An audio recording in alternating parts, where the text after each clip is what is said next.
Women have the power to transform this world. We can end crime and violence if we all agree to do one thing: share. Let's share our wisdom, share our time, share our talents, share our finances, but most of all, let's share our love. This is the Female Solution. Grand Rising, and thank you all for joining us on this Wednesday edition of the Female Solution Global Radio TV show. I'm Naima Latif, and we are so excited because we're bringing you a sister from the continent who, of course, was born and raised here in the USA, but recognized that we need to connect with our brothers and sisters. And she's doing some amazing things in Ghana and across Africa. When it comes to international trade, it's more than just a notion. It's more than just a philosophy. You have to get your hands dirty, get in the dirt, get into the serious business of growing food, producing products, and getting them to the marketplace. And so this is what my very powerful sister does all the time. And she's bringing her insight and expertise to share with us today so that we can be a part of the process, because this world is changing and we've got to be ready by being independent enough to take care of ourselves so that we are not panicking when things change. So let us welcome center stage our dear sister, Cicely McClennon. Thank you so much for joining us today on the Female Solution Global Radio TV show. Thank you so much for having me. I always love to talk with you, and I love coming on to share with you guys all the good and positive work that's going on. Yes. Well, first, tell us a bit about your story. I remember when you were an activist back here in Chicago, and then suddenly you was gone. So, and we look up and there she is in Africa. Oh, she's doing one and philosophizing about it. She actually did it. So, that's what that journey was like. First of all, what inspired you to go, and then how did you make connections, and how did you get involved in the whole process of building economic structures there? Well, this is a story, worth telling.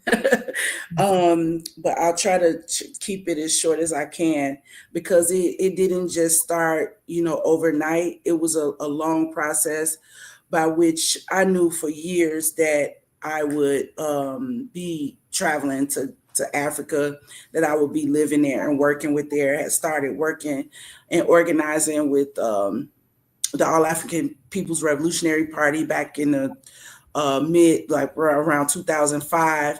Before that, I had been part of different organizations where I worked with other Africans from all over the world and the country. So no one who went to school with me or knew me growing up is surprised. But everything that happened to me led me on this trajectory.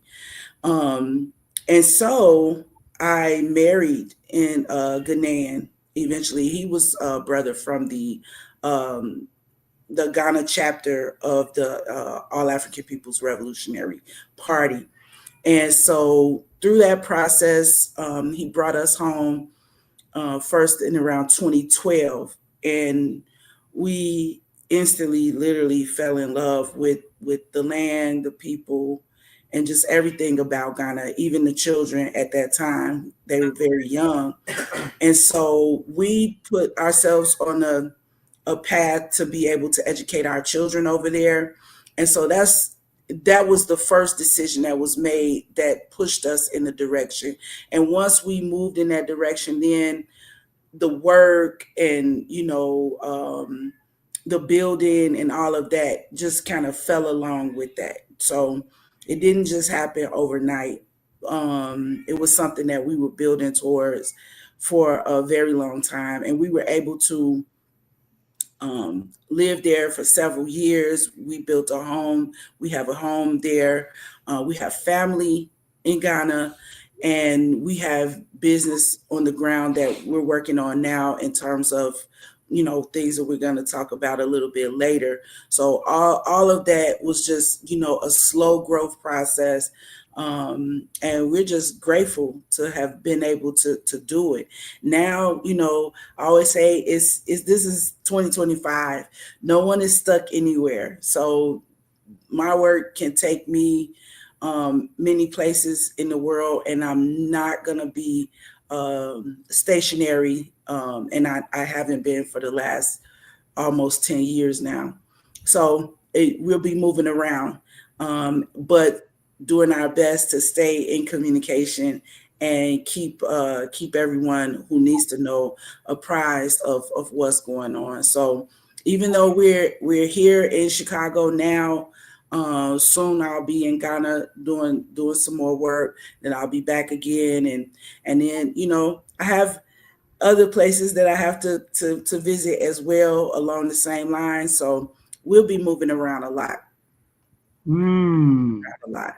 Yes, well, that is quite an inspirational story, especially because so many people would love to go abroad, but are afraid.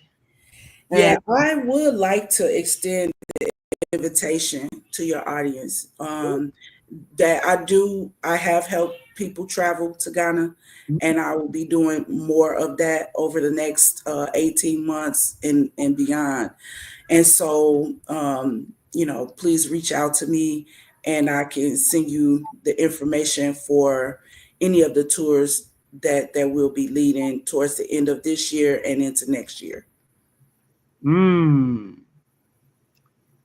Well, one of the things that we have often talked about is the fact that we are so disconnected because we have been buying into the lies of nothing happening over there. Everybody's poor and struggling. And, they show you these images of starving children. And if you don't know better, then you think, well, why would I want to go to someplace like that? But tell me, what was a surprising thing that you saw when you first left and went over to Ghana? What was something that you saw that you didn't expect? I didn't expect the atmospheric change that I, quite frankly, start to feel as soon as I leave the U.S. airspace.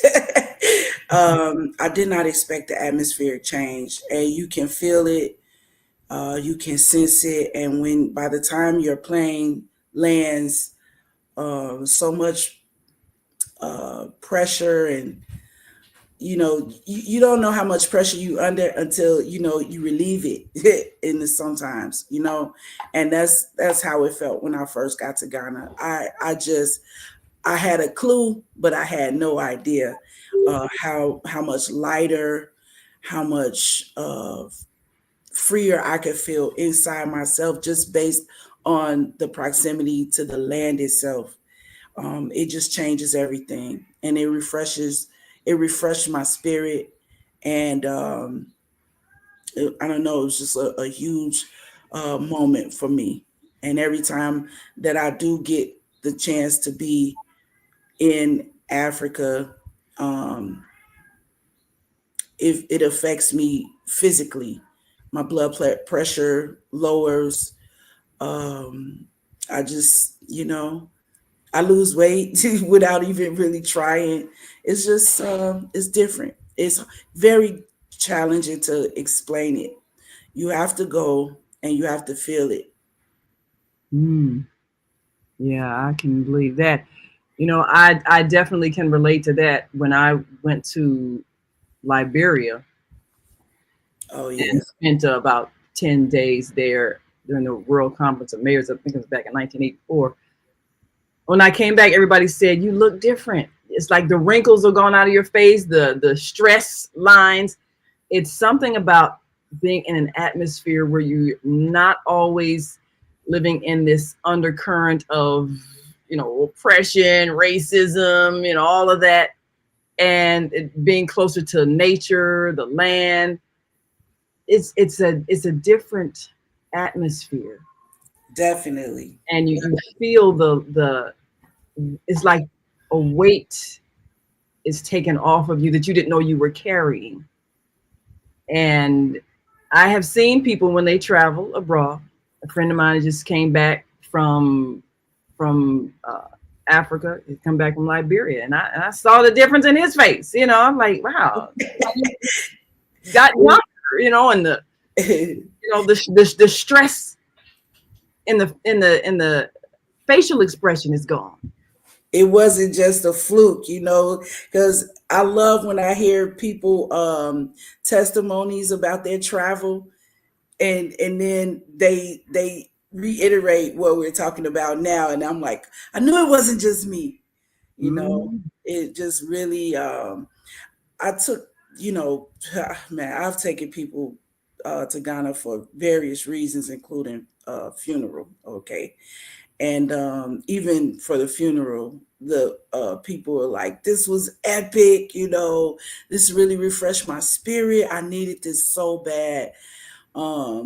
Never do we think about needing a funeral, but a funeral in Africa is still a very touching and deep process. And so, hey, I'm just glad that more people are going, and it's not just me saying this, that we can feel it and we can sense it. So we know that somehow our connection with Africa is something that's good for us in a lot of ways. In a lot of ways. Now, you have had quite an impact just working in various capacities, and even helping in the process of developing industry, businesses, and sorts of things. So I want to share with our viewers, and of course, the number on the screen to call in is 727-731-5192. If you've got some questions for Miss Cicely McClennon, as she shares with her experiences. But we have seen, we have a lot of conversation about what needs to happen in terms of some of the major industries, things such as solar energy. We talk about that. I've been a part of a solar company, and we know that's the wave of the future. But you've actually been involved. Tell us about this picture here. This is a machine that was developed in Ghana. Myself, along with Dar's Farming Cooperative, which is it's about 10,000 members, and I think about around 800 organic farmers. We were developing a food processing factory, and we needed a dehydrator. And so we worked with the local machinist, and we developed, this is one of the prototypes. They do different ones, but this one is a hybrid, so that it can work with solar, as well as if you need to attach an energy source to it for whatever reason. Maybe in my mind, maybe we want to run it overnight or something like that. And so this is one of those such machines that we use at the factory in Ghana right now. So that's the local technology, local engineering, and along with the actual farmers. And we have this design and others that are available, actually. So we don't just make it made one and done. You can contact Dar's Farm and work with them to develop a machine for your area as well. So, but this one has about give or take 100-ton capacity if it's ran half a day per year. Ah, Fantastic. Yes. Well, of course, the powerful thing about this is that you have actually demonstrated how it works. So now you all have been able to create products and put them on the market using this machine. Tell us about this obvious marketplace where you're presenting products. Tell us about this. This is why those Bible quotes go so far. When in the beginning was the Word, and the Word was with God, and the Word was God. This project was born out of a word. Mm. And this is why I think I've strongly connected with Africa throughout my adult life and probably before. The word was spoken. I was contacted by a farming cooperative. We had previously worked together on creating the first industrial cannabis and hemp conference in Ghana, right? Mm-hmm. And so going forward and just thinking about what should we be doing besides growing cannabis and creating, industry from that. What are some of the things that Ghana could be doing agriculturally to enhance its economy? And so they contacted me with that question, and I just felt like the ancestors dropped the answer, and it was complete. It was a complete plan. And part of that plan was creating added value. So farmers waste at least half of what they grow in general, not just in Ghana, but in general, they waste. Mm. So they plan to grow and harvest for market, but they don't plan and grow to create food process refined items that can add value and increase their revenue and possibly give shelf stability so that they can uh, continue to bring in revenue as their products are sold. So the first thing we did after thinking about that was we created a workshop, an intensive workshop dealing specifically with high value crops and added value. And so they have these beautiful fruits and herbs and spices growing, of course, in Ghana, throughout Africa, but in Ghana as well. And the first step we took was, let's stop wasting what we grow, and let's start doing some low capital intensive food processing that increases shelf stability and also allows us to add value to the products. So a mango, which you may sell for, 50 cents or 10 cents, becomes something much more when it's dehydrated and sold to export markets and places that don't have beautiful sweet mangoes growing where they live. Okay, but they still want those fruits. So we did the workshop, and it was amazing. All kinds of farmers and producers participated, and then after the workshop was over, they were like, we don't want to just talk about it, we want to do it. Can you Wow. help us?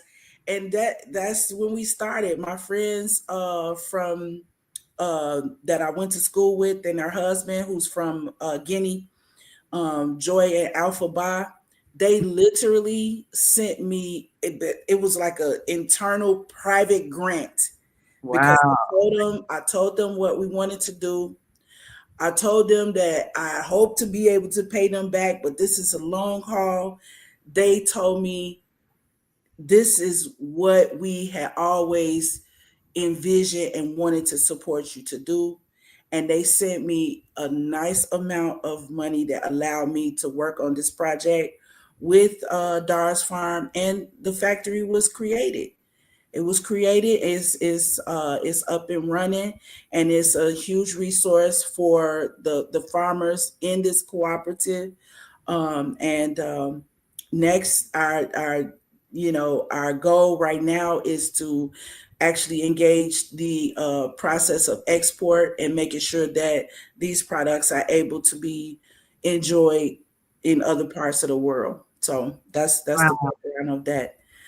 So like I said, creating jobs, creating manufacturing opportunities, building industry, and that's what we're doing with our farmers. So very proud of this, and looking forward to people here taking part in it, having tasting samples so that you guys can actually taste these fruits and use some of these herbs and spices in your homes, and just really get to enjoy them and enjoy the benefits of them as well. That is fabulous.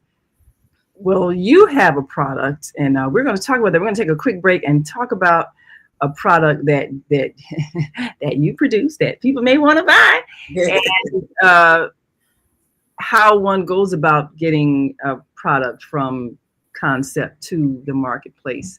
But we'll be right back after this quick break. We're going to greet our global family watching us from all around the world. So, of course, if you're in Central Time, it's 7 a.m. If you're on Eastern Time, it's 8 a.m.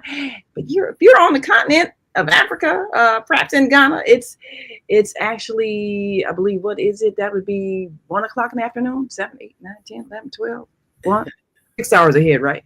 Or is it 5? Because we're on day. Well, it's 5 right now to Ghana. Yeah. All right, so 12 noon. But we want you to tune on in and think of ways that you can connect and you can expand, because we are now one world community with all the systems, the internet and everything else. So there's no reason for us not to succeed. And we'll be right back after this quick break. So stick and stay, don't stray away.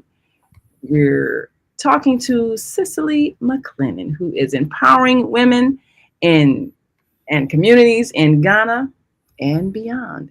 We'll be right back, so stay with us. We are global transformers, changing the world from the way it is to the way it should be. We are one. Wherever we live on this earth, we are one human family. On behalf of our team of radio hosts, I'd like to extend a greeting to all the members of our family, whenever and wherever you may be listening around the world. To our family in China, Ni Hao. In India, Namaste. In Japan, Konnichiwa. In Korea, Annyeonghaseyo. In Russia, Здравствуйте. In Germany, Guten Tag. In Poland, Dzień dobry. In France, Bonjour. In Spain, Hola. In Italy, Ciao. In Egypt, Ahlan wa sahlan. In Ghana, Akwaba. In Nigeria, Peleo. In South Africa, Sawubona. In Senegal, Nangadef. In Kenya, Jambo. In Israel, Shalom. In Pakistan, Afghanistan, Palestine, and Saudi Arabia, Assalamu alaikum. Greetings, and may peace be upon you all. Join us live on the on-air radio network. Call 727-731-5192. We want to talk to you.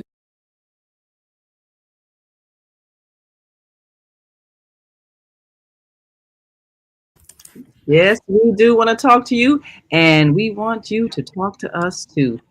And we are talking to Cicely McClennon, who is coming to us live right here in Chicago, but she's usually in Ghana. And one of the exciting things about being on the continent of Africa in Accra, Ghana, is you get a chance to feel much of the energy of the people there. And it is a definite difference when you can let go of some of the stress of America. Now, we've got here a product that I am sure people would love to sample and love to purchase. And if they've got a store, love to sell. Tell us about this.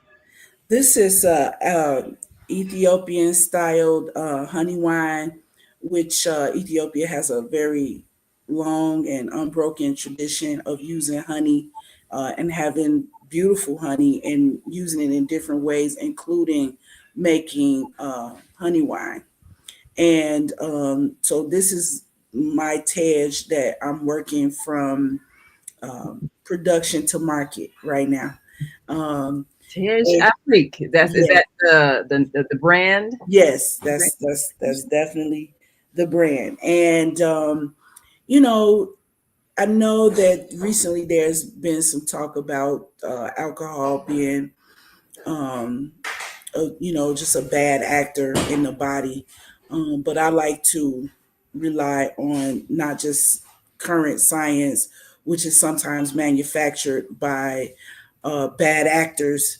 Also rely on history, and the fact that this is a multi-thousand year unbroken tradition, and it is such for a reason. Honey is one of the most nutritious and powerful food substances known to mankind, and through the fermentation process it doesn't become less powerful, it becomes more so because its benefits become more bioavailable. So it's my assertion that the benefits far outweigh any negative from this type of drink. It's a whole food product, meaning that it's not synthesized down to concentrated form like a spirit or some other type of or essential oil or something like that.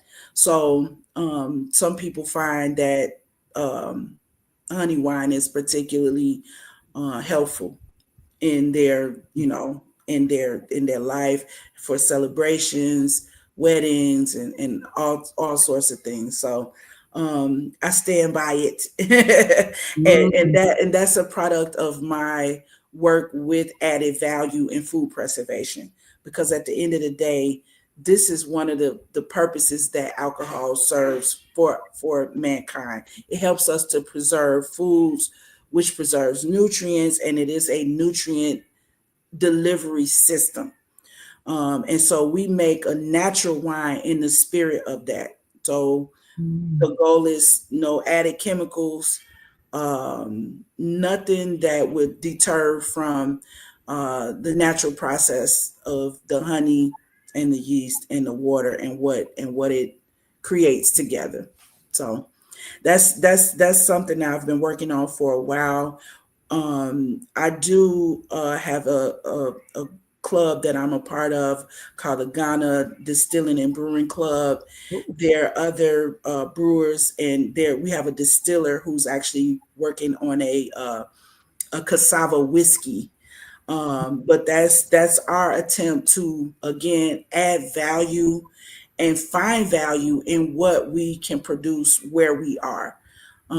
So this wine is you know Well, like you say, honey wine, again, you're talking about natural ingredients and yes, a long, long, long history of using honey wine. And wine itself is beneficial when it's not abused. And right, so what we've seen is alcohol abuse yes, in our yes, lives, in our culture, and yes, even alcohol addiction to the point oh where yes, people become dysfunctional. And yes, that's what people fear. And I know yes. we got some comments from our viewers. We've got our sister Zelda from Monday Morning Mindfulness here on the Female Solution. She says, "Grand Rising, my Ghanaian sister. Thanks for sharing, Naima." Yes, yes, yes.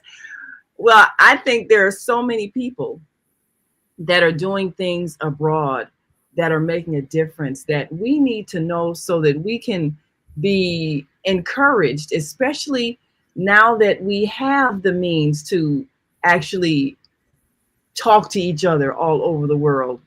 And she said, honey wine, awesome.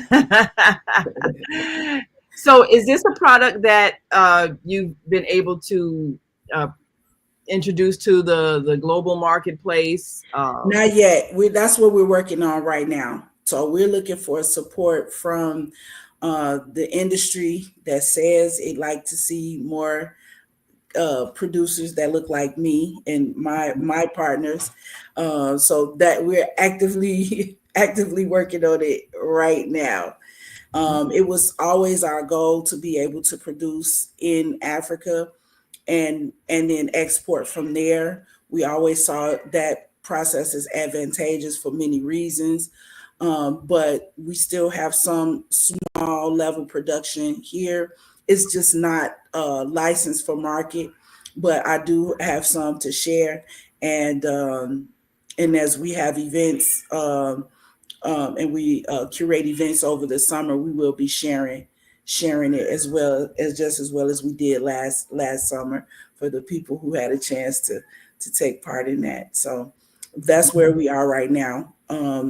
We've started to already build a distillery in the Cape Coast area of Ghana. So right now, this is the time to, speak, use the word again and speak these things into existence, because we've been working hard in the background to develop these products and to create this value chain. And it's time to add some meat to the bone. So we need to reach out and let everybody know that this is what we're working on.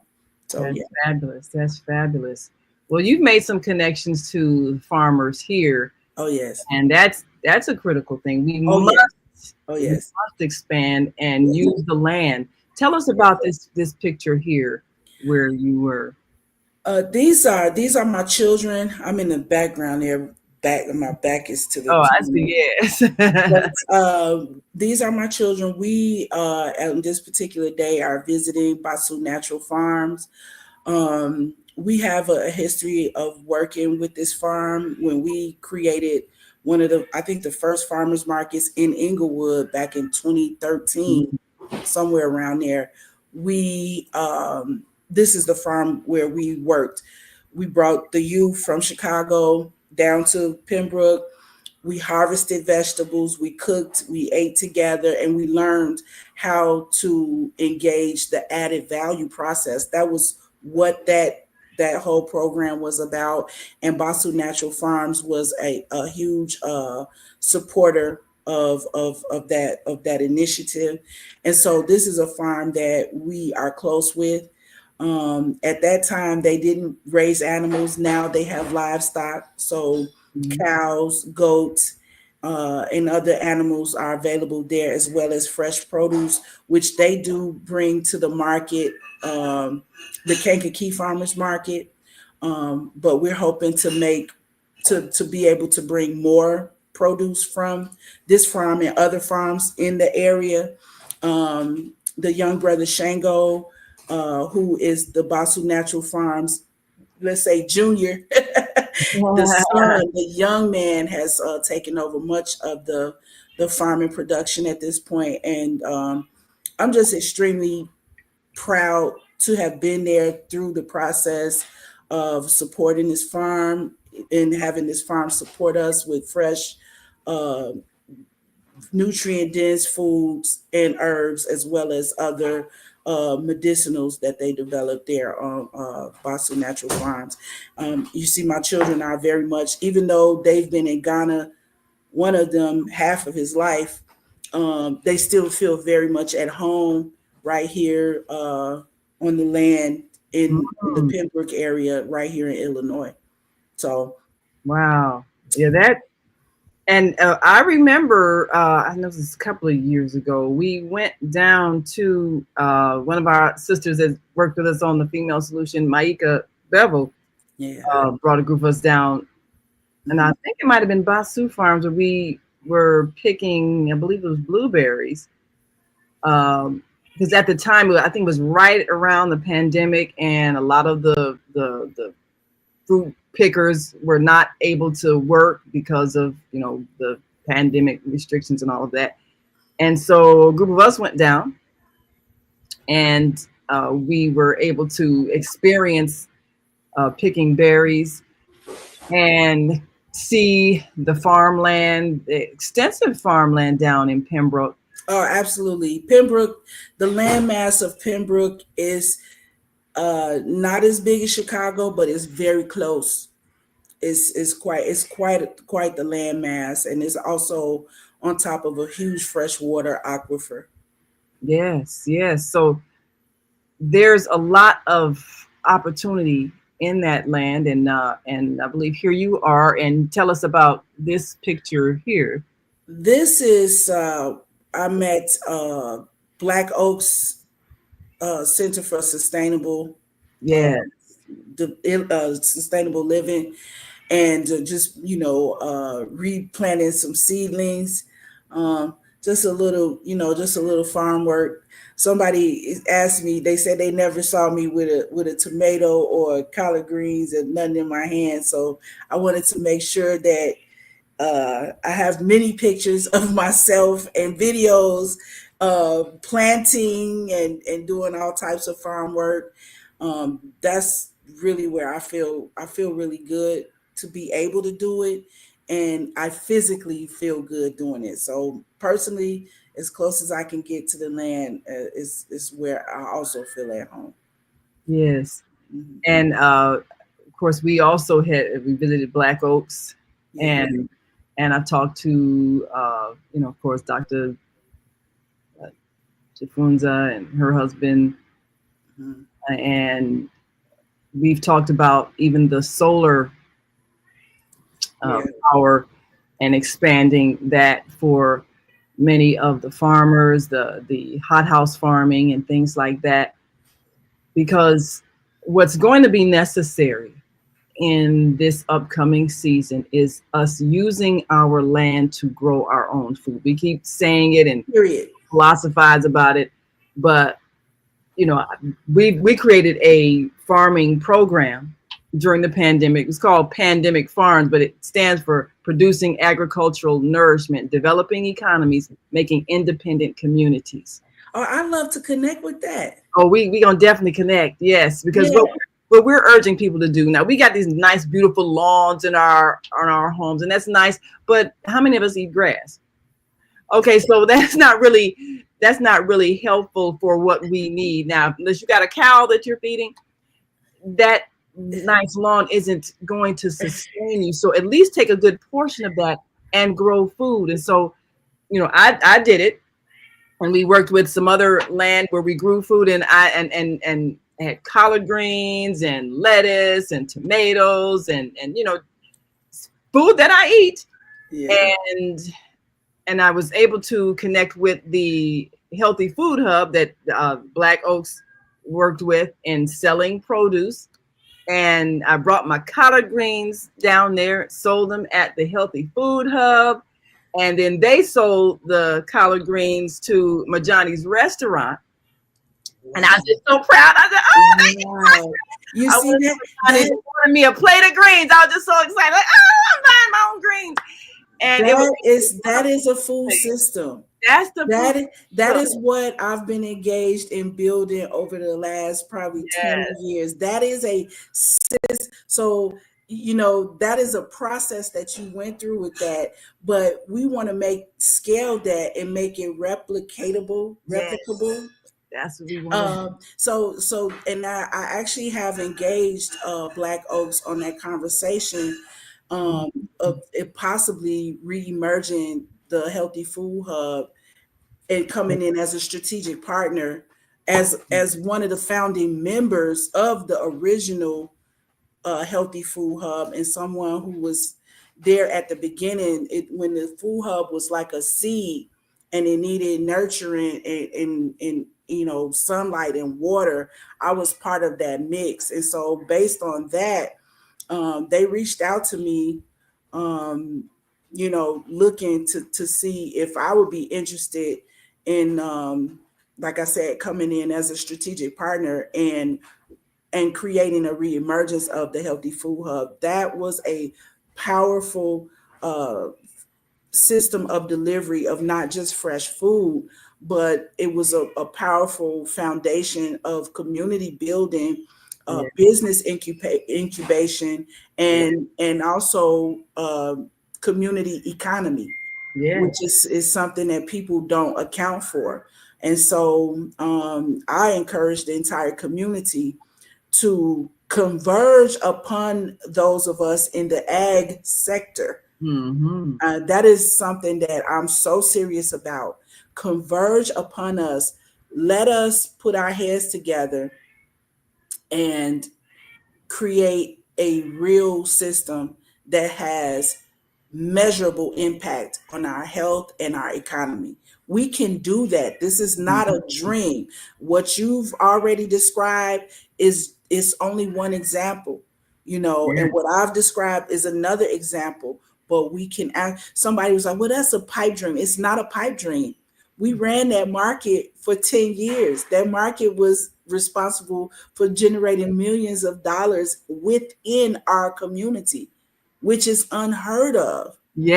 But we did that without really even the benefit of what all the information, the science, and the knowledge that we have today. So there's really no excuse.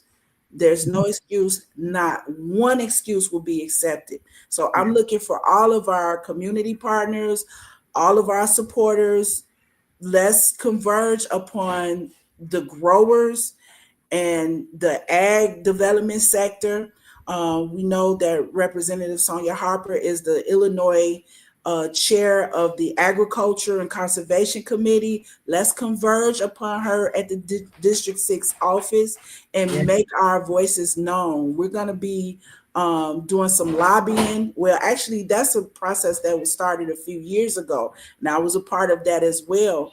And as a result of that lobbying down in Springfield, we have been able to free up a few coins and resources for our growers here in the state. We can do more, though. We can do more, and we like to see your process created and grown and scaled into an actual system where we can guarantee that we're in control of what we're eating, who we buy it for, and where our dollars are going and how they're circulated. And the Healthy Food Hub can be a tremendous proponent of that process. So I've played my cards and I have written my proposals. I've gone to many community members, organizations about this since Black Oaks did reach out to me. So the ball is in their court. So bring the pressure, bring the love, and let's go. Let's don't let the Healthy Food Hub be a remnant of the past. Right. Let's make it happen today. Let's reinvigorate. Let's reinvigorate that. People didn't realize that something like that, you might sell $300,000 worth of produce, but you're going to generate over $1 million in economic activity. Absolutely. In addition to that. Like that. That's right. And Marie Dawes says, awesome. Yes. Good morning, ladies. Yes. When you see it in action, it's so inspiring. And of course, Zelda says, she says, can we say girls trip? Yeah, let's go to Ghana, y'all. Oh, definitely. I think that sounds like the people who need to be in my December group. I think so. Well, let me. I got my passport and everything all updated. So yeah, we ready to roll. But this is a serious thing. And instead of us panicking about what's happening, now is the time for us to empower ourselves. And it was such an empowering experience seeing myself grow actual food that I eat, selling it, and then seeing how it is then purchased by someone. That is amazing. That is just my mother was laughing at me. She's like, no, you're going to sell your greens and then go and buy them at the restaurant. You're going to probably pay 10 times much what it was. You just cooked them and ate them. But experience that, like you say, that economic system. that system, so that you can see how then that produces jobs. Those cooks back there, they working because people coming in and buying the food. So this is how we create our economy. Yes, ma'am. That is the perfect example of what, this is super exciting, super exciting. And one way or another, we should get to ready for Ghana. we should get ourselves together, and let's see how much more we can do. Just imagine the landmass of Pembroke. Imagine all the beehives that we can have in our communities, producing honey from these beautiful Midwestern prairie flowers, wildflowers that we have here. So let's put our thinking caps together. I'm very much so open for conversations around this, so much so that I created another food related event called Soup on Sundays. And that's, yes, it's, you have to RSVP, but what that is open to the community, organizations, organizers, thinkers, growers, whoever, artists, and we get together over a pot of soup and we share ideas and we encourage each other. And it's just another community activity bringing us together, but for the purpose of us bringing our minds together. I love that. Yes.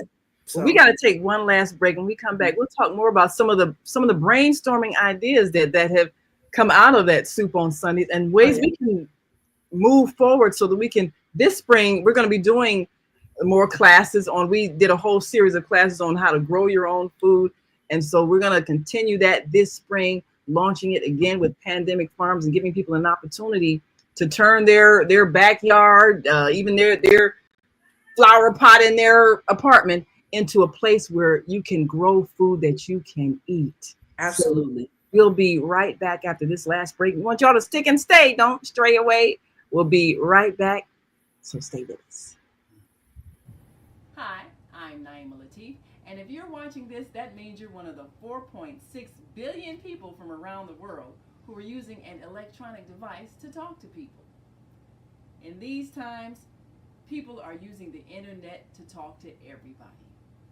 Friends, neighbors, family members, co-workers. People are on their cell phones and computers all day long. Now, if you're in business, that is great news. That means you can sell your products and services all day long and never have to leave your home. All you need is a media connection, somebody to connect you to an audience. And that's why I'm talking to you today. We produce programs, and our audience members are people who shop. They buy clothes, food, beauty supplies, cleaning supplies, home repair, transportation services, child care services. Whatever you're selling, they need to buy it. We're your media connection. Just follow this link, and tomorrow you can sit back and relax at home while your business is making you money. And we are back. You're listening to and watching the Female Solution Global Radio TV show. I'm Naima Latif, and our guest today is Cicely McClennon, who comes to us from Ghana and beyond as she works in the trenches in creating enterprises, businesses, and empowering communities so that we can be self-sustaining. Yes, ma'am. So I am so grateful that you did more than just philosophize about it, but actually put it in motion so that you can see it working. So you all have done some amazing things with creating a means to produce products, get them to the marketplace, working with farmers and helping them to reach out and get those, train people is really what we need to do. Many of the urban community, we need to know how to grow food, especially we've been living in these urban environments where we're used to buying it at a grocery store that's kept us so dependent. But what are some of the ideas that have come out of your Soup on Sundays that you're working on now? Well, to be honest, I can talk, but I'm with you, Mama. Things got to come to fruition. Okay, yeah. So that's part of why I'm so glad to be here, because I really need more widespread support for some of the things that we're doing. Number one, hands from Marie. Yes. we do. We need more support. We have this Cape Coast initiative that we're working on, which includes that distillery. It includes a $500,000 resort and tourist resort project that we're working to capitalize. We'd like to purchase One Africa Resort. Oh, that is fabulous. Speaking of the resort, we got Zana, who is one of our hosts out of London, and she says, I'm absolutely intent on getting to Ghana this year. It's the most beautiful place. Well, all yes, right. Ma'am. Yeah, we gonna make this one. Yes, ma'am. So in Soup on Sundays, there are actually some real estate people, and we got to talking about the possibilities of capitalizing the purchase of this actual resort. And so we're literally putting together a very small group of people and a little bit larger group of investors to help us actually capitalize that project. That resort is on the Gulf of Guinea, and to believe it or not, in reconnecting with Africa, that whole section is owned, except for a small piece, is owned by Africans from America who repatriated. And so we like to, since Mama ImageMakers is retiring and she wants to sell the business, we are well placed to take One Africa to the next level. And so that's one of the things that has grown out of our conversations on Soup on Sundays.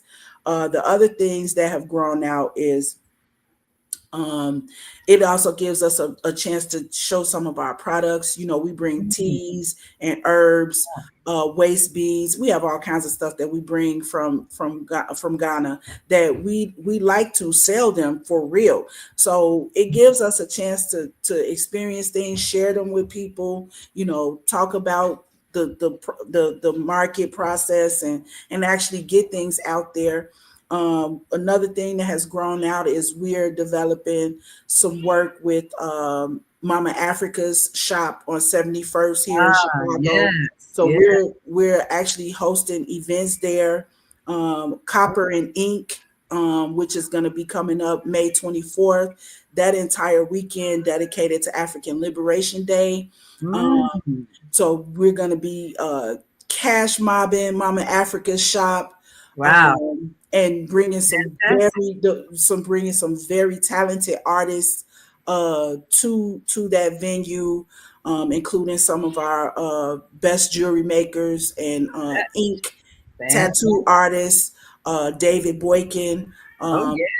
So we're so these are the types of things that come together when we get together. Am I missing anything? That is fabulous. But of course, Mama Africa is part of our team here, and so absolutely. So some of these things on the show, some of those artists, and now we have a question here from the Higher Learning Network. Zelda says, "Is it true that they recognize you as American, and can we expect to pay more because we're Americans?" And a lot of times that subject comes up, when Americans travel abroad and you shop and they kind of jack up the prices. Oh, y'all American, y'all got money, but what was your experience like? Was it? I was more paranoid about it, and I embarrassed myself on a couple of occasions. Okay, I don't recommend you come into Africa with that perspective or attitude. If you can speak the local language, no matter where you go on earth, you're going to be in a better position to negotiate. Yeah. But no one's trying to hear the American accent and not get paid for the most part. I understand that. I mean, so that is the world over. So I yeah. don't know why we isolate, African countries for this behavior. Everybody does it because even some Americans got money, and you're gonna spend it if you come into my country because I know you got it. I mean, that's the business mind, But if you approach people with that attitude, it still wouldn't be correct because, to be honest, most people are not. It's not that serious. They're out there working every day, 6 days a week, and if you pop up, that doesn't change their entire nature. So I have been in situations, a few, where I have embarrassed myself from being overly focused on someone trying to get me for an extra nickel. Yeah. I mean, it's so don't embarrass yourself. And even a couple of times I found out that they gave me the regular price, and I was really embarrassed. So don't be paranoid thinking they're trying to. Don't do that. Negotiate. If the price is not good, leave it there. If you found the price good, accept that and move on. Don't be paranoid. Don't bring that energy, because you are going to be miserable if that's what you do. That's my best advice. Yeah. Go with a good attitude. But that's understandable. And of course, El Michelle, Nikki Williams Harper says, loving this. Yes, we got a lot of folks been looking for this kind of information. And Xana says, hello. Yes. Well, Xana, she has brought us some amazing guests on her show from Ghana. And we know that things are happening there. So we want to make that. She comes on every first Saturday at noon here, which would be at 6 there in Ghana. But one of the things that we have experienced is that there's a lot that we could learn from people who are doing things that are very innovative. So we do have to go with the right attitude. And what's the exchange rate for the US dollar? I think that changes all the time. You almost have to check it daily. It does change, but right now it's around 16 cedis to $1. Yeah. It's been hovering around 16 cedis to $1 for quite some time. It might change by some small percentage points, but yes. So, I think that this is an excellent time for us to be able to make the connections overseas and have a plan of action. We know that the banking system as it stands is going to collapse. And we know that there's going to be a panic when there's no access to food. If we do the things that we know we can do, create systems of growing our own food wherever we live, exchanging, even developing other systems of exchange. I know we had a guest on that talked about the Cola Nut Collaborative that they put together. Yes. Where, you can do a bartering system. We'll be introducing another kind of bartering system soon here, and getting people prepared to be self-sufficient so that you don't have to panic when things change in this world economy, because we can create our own world economy. Absolutely. That's the plan of action. So we're looking forward to hearing more from Cicely McClennon. We're going to hear more from her right here on the Female Solution in the coming weeks and months. But of course, we want to make sure people can get in touch with you. So let me bring up, of course, they can contact you on Facebook, right? Yeah, Facebook. I'll put my number in here. And let me see. I believe let me put the Facebook link. I should be able to.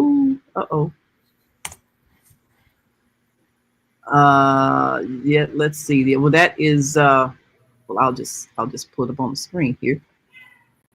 So that people can see your Facebook page and can reach you and connect with you there. And that is all over the world. So even when you go back to Ghana, they can still reach you on Facebook. Oh, yes. And we, of course, intend to make sure that our viewers and listeners can stay in touch and be a part of all the exciting things that you are doing around the world. And that is Cicely McClennon. Of course, her company's New African ImageMakers. And you can reach her at facebook.com/newafrican. And let's see if I can copy that. Oh, let me put the phone number up here on the screen, because we want to make sure that everybody has a way to prepare for the change that is coming. And we don't want anybody to panic, because we understand that if we are dependent on another system, then we stand the chance of once again being excluded, being denied access, and not being able to comfortably survive. So we want to make sure that we're ready. Yes, and ma'am. we're going to make it happen. So stay tuned right here on the Female Solution Global Radio TV show. And this is the number you can reach Cicely McClennon. If you are ready to roll, let's go. Yes. Call her right here. And you'll be in the city for a little while here in Chicago, but you'll be traveling back. Yes. Yes. Soon. We're going to stay in touch. So Yes, ma'am. Thank you so much for having me. well, thank you so much for being with us. And thank all of you for joining us on the Female Solution Global Radio TV show. And come on back tomorrow for Mama Africa's house. Yes. And we'll have more exciting news and people that you need to know. Right? Yes, ma'am. Yes. So thank you so much. And we're looking forward to talking to you again real soon. I'm Naima Latif. And until next, continue to shine your light. We've come to the end of our show today. If you missed any broadcasts, go to our website for the audio and video archives at www.thefemalesolution.com. On behalf of our team of radio hosts, I'd like to thank all of you who participated in today's discussions. And to our global family joining us from all around the world, we say thank you. To our family in China, xie xie. India, Dhanyavad. Japan, arigato. Korea, kamsamnida. Russia, spasiba. Germany, danke. Poland, dziękuję. France, merci. Spain, gracias. Italy, grazie. Egypt, shukran. Ghana, madasi. Nigeria, eshe. South Africa, Ngiyabonga. Senegal, Jaref. Kenya, Asante. Israel, Toda. Pakistan, Shukriya. Afghanistan, Tashakur. Saudi Arabia and Palestine, Shukran. Assalamu alaikum wa rahmatullahi wa barakatuhu. Thank you, and may peace be upon you and the mercy of God and God's blessings.